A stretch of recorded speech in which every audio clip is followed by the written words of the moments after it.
Hello. Hello. Let's get into this real quick. So I was watching a documentary called Wrestling with Manhood. It's an old documentary from like I want to say the early 2000s.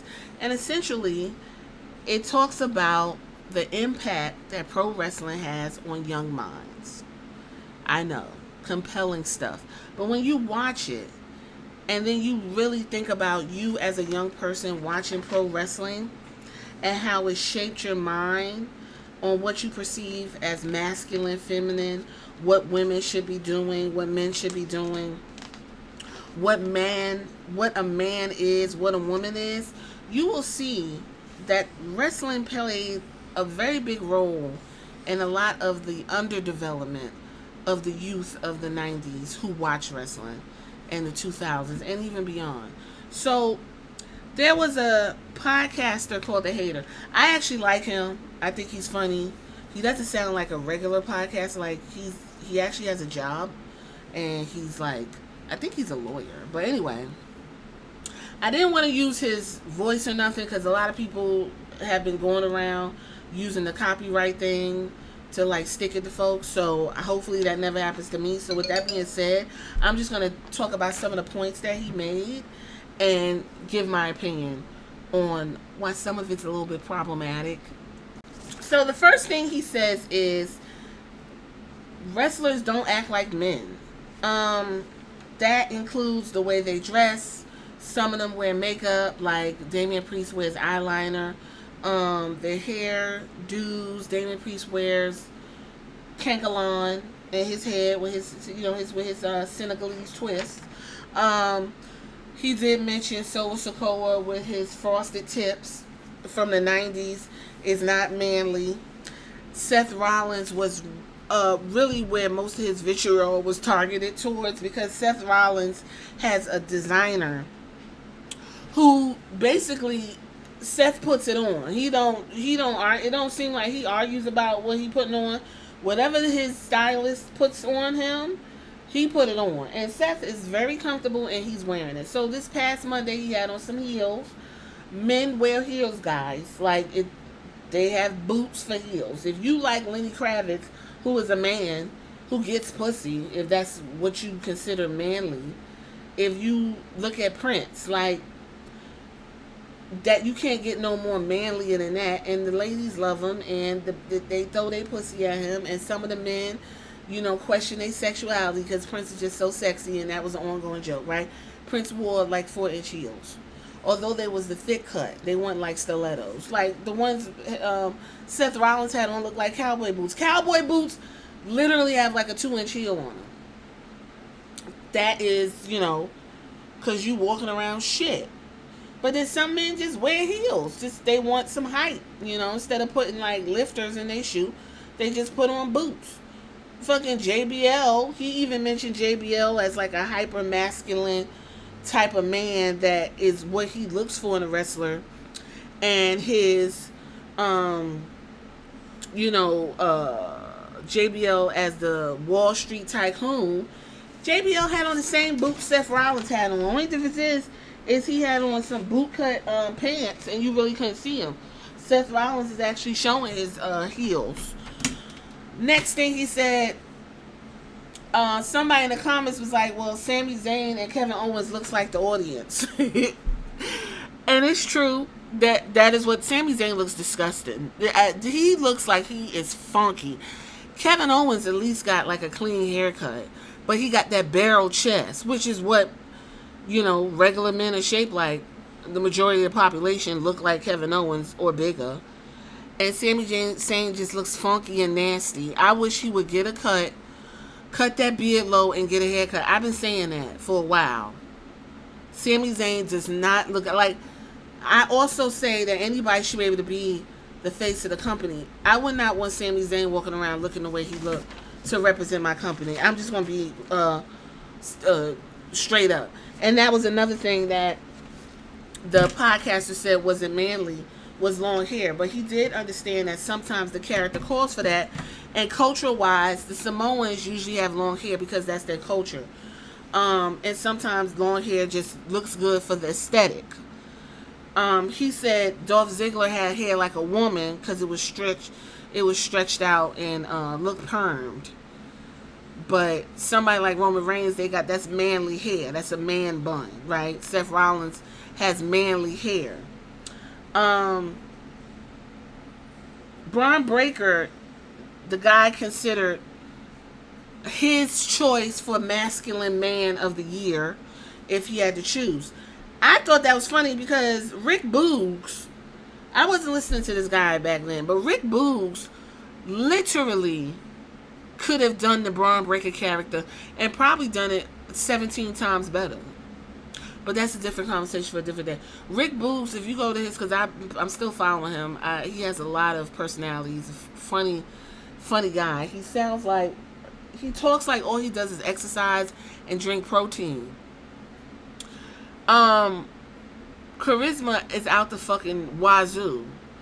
Braun Breaker is running around the ring, slamming and jamming people, and this is what people like.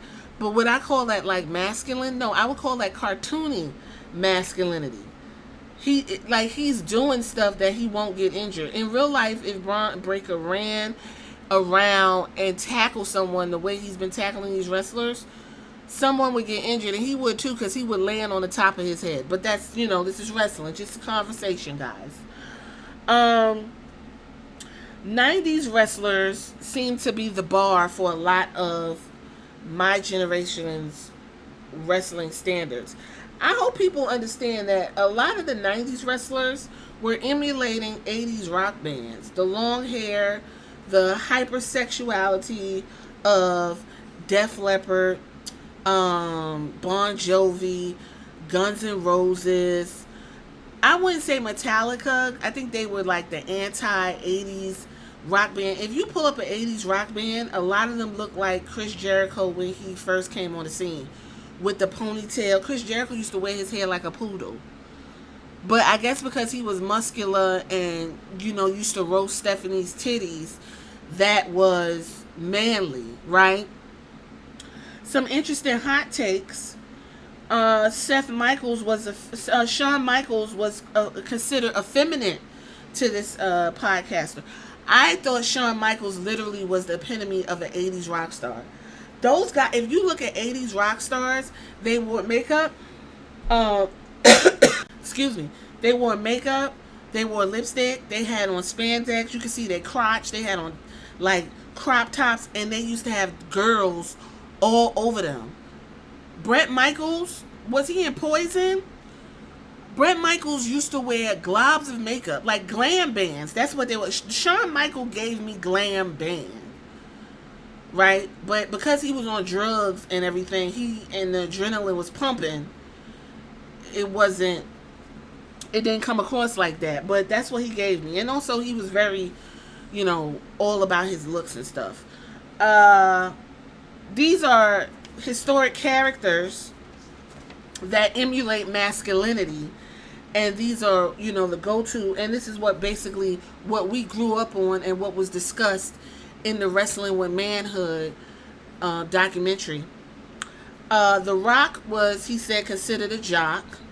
Stone Cold was a redneck, I call blue collar, right? Stone Cold looked like he got up, went to work, drank beer, went home, kicked the wife in the ass, raised hell, right? He was this quintessential middle American guy. Black militant was Farouk from the Nation of Domination. I don't really consider being a black militant masculine because I'm extremely militant myself, and I rep my culture and what's right and what's wrong very militantly. I wouldn't say like Black Panther-esque, but that doesn't make me masculine. But if you look for someone who exuded masculinity that scared society, you would look to a Black Panther of the 60s. Those were masculine, hyper-masculine men, right? Because the women had their position and the men had theirs. Now, if you go on to read some of the books from Huey P. Newton or what's his name, Eldridge Cleavers, you will look at the Black Panthers from a very, very different light. Because Eldridge Cleavers, after reading his trilogy on his experience in the Black Panther movement and his thoughts on society. I was absolutely disgusted. Moving right along, JBL, Wall Street JBL, and the Texas Cowboy JBL were hyper masculine. Yes. Booker T was a king. Now, I wouldn't consider Booker T never exuded hyper masculinity as much as he was made into a clown at. Even as mean Booker T looked, they had him. Listen, when Booker T was lined up with Goldust, that was the funniest shit. Because Goldust would be saying some wild shit, doing some flamboyant, lightweight, gay stuff. And Booker T would be so fucking enraged and unsettled that it was hilarious. And then they had that famous one where he had the lightsaber. And he was, but he was still like a man, I guess. He wasn't like goofy with it. I think that's what they want R-Truth, is to act like Booker T. But it wasn't funny when Triple H was telling Booker T, that's why you never gonna be the face of this company, because you just a big fucking clown show and you got nappy hair. Scott Steiner is the genetic freak, and that included Batista and Brock Lesnar. And here's the thing about them three. None of them had real personality. That's why they had people talking for them. Batista, as good looking as he was, did minimum conversation. What's his name? Brock Lesnar had Paul Heyman, and Scott Steiner was so unhinged and off the chain that they kept his promos to a minimum too. It was just like, come out and kiss your biceps and get in there and do some freaky shit. Kane, he said, was a horror freak, and the Undertaker loves death. He did mention Gunther, although, Gunther is not built like a man per se that we're used to, but Gunther is a man's man because he dresses casual, and he don't come out acting like a bitch a la Seth Rollins, I guess. He went on to say crying is not masculine. Let's get past that, guys. You gotta cry. Cody Rhodes cries every fucking promotion, and y'all love it. I'm a huge advocate of men crying, especially if you're pent up aggression and anger. You need to cry. But Cody Rhodes be crying, and it don't even be making sense half the time. Like, why the fuck are you crying? Okay, but when Cody Rhodes was Goldust and going through all this bullshit, he never cried. But when he talks about emotional shit, he gets to, and it's like Vince McMahon cried. Like, men, you have to cry. Please take it from me. I work with high-risk youths, males, who refuse to cry. This is why they're high risk. They do not know how to transfer their emotions. What else he was saying? Women, and then we're going to wrap it up. The reason why no one gives a fuck about women's wrestling is because the women act like men. Okay, I watch wrestling, and I don't consider myself masculine, right? Like, I don't sit with my legs crossed all the time, but I don't have them gaping open. I don't scratch and shift my balls. Now, I don't have balls. I completely forgot to say that. But with the onset of Sonya Deville, Zoe Starks, and what is her name? Shayna Baszler's new faction, it is hilarious because I remember when they brought out the lesbians and it was like more of feminine looking lesbians. These bitches is the men in their relationships. Like, Sonya had the pants on at her beautiful wedding.